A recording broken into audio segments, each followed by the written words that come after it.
আসসালামু আলাইকুম এভরিওয়ান। আমি মেহেন্দি আর্টিস্ট সানা। এই যে এতগুলো টাকা দেখতে পাচ্ছ, এই 2026 সালে এই টাকাগুলোর কোনো মূল্যই নেই। তুমি বাজারে যাবে, কয়েকটা জিনিস কিনবে, ব্যাস টাকা খতম। এখানে আমি 7,000 টাকা নিয়েছিলাম। আজকে যাব মার্কেটিং করতে, তো গিয়ে সব কিছু ফিনিশ করে দেব। মাত্র কয়েকটা জিনিস কিনবো, তার মধ্যেই সব শেষ। রেডি হয়ে বেরিয়ে পড়লাম। গিয়েছিলাম বারুইপুর কাছারি বাজারে। এখানকার যেই রাস্তা আছে কাটাখালের পাশ থেকে, এই রাস্তাটা না খুব সুন্দর। আমরা যতবারই যাই এই রাস্তার পাশে এত সুন্দর সবুজ দৃশ্যটা এত ভালো লাগে। ঠান্ডা ঠান্ডা হাওয়া, খালের পাশ থেকে আমরা যাই, খুব সুন্দর ওয়েদারটা। আর আমি যতবারই যাই এখানে ভিডিও করি, এটা মাস্ট। ওখান থেকে গিয়ে আমি আর আমার ভাই, সাথে আমার ভাবি ছিল, আমরা তিনজনে মিলে একটু মার্কেটিং করব। পুরো বারুইপুরটা ঘুরে ঘুরে মার্কেটিং করব। অনেক কিছুই কেনার আছে আমাদের, বিশেষ করে বাচ্চাদের জিনিসটা একটু বেশি কেনার ছিল। তাই চলে গেলাম স্টাইল বাজারে। স্টাইল বাজারে গিয়ে ওখানে যে আয়নাগুলো থাকে সেগুলোতে একটু ভিডিও না করলে হয় বলো? তোমরাও কি আমার মতো এখানে গিয়ে ভিডিও বানাও? তারা কমেন্টে বলে যাও। আর হ্যাঁ, এই যে দেখতে পাচ্ছি এসব শার্ট, এসবগুলো আমাদের কোনো দরকারই নেই। এগুলো আমরা জাস্ট কেনাকাটা হয়ে যাওয়ার পরে আমরা দাঁড়িয়েছিলাম, তাই ভিডিওগুলো বানাচ্ছিলাম। পুরো বারুইপুরে ঘুরলাম, কোনো জায়গায় কোনো জামা আমাদের পছন্দ হলো না। স্টাইল বাজার ঘুরলাম, এম বাজার ঘুরলাম, তারপরে অনেকটা দোকানে ঘুরলাম, কোনো দোকানে গিয়ে আমাদের জামা পছন্দ হলো না।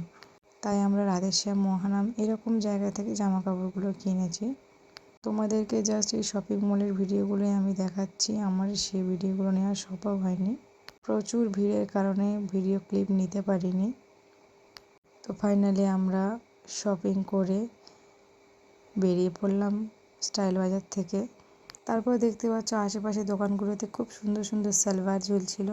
আমাদের পছন্দ হয়েছে, বাট দামটা ভীষণ বেশি বলছিল, তাই আমরা নিইনি। রাস্তায় যেতে যেতে অনেক জিনিস দেখতে পাচ্ছিলাম, জুতো, নাইটি সব কিছুই আছে।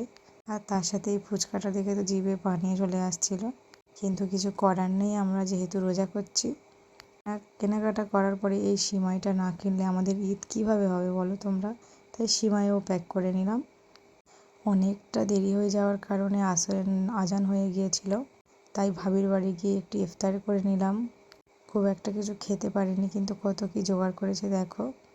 তারপরে একটু রেস্ট নেওয়ার পরে আমি আমার ভাবির হাতে সুন্দর করে মেহেন্দি পরিয়ে দিচ্ছিলাম। ও কিন্তু ভীষণ ছটফটে, একটু বসতে চাইছিল না, নাড়াচাড়া করছে। তারপরেও আমি সুন্দর করে মেহেন্দি পরিয়ে দিলাম। তোমরা কমেন্টে জানিও কি মেহেন্দি ডিজাইনটা কেমন হয়েছে। আর তোমরাও তোমাদের স্পেশাল দিনে যদি আমাকে বুক করতে চাও, অবশ্যই আমার প্রোফাইলে ভিজিট করে দেখে আসতে পারো।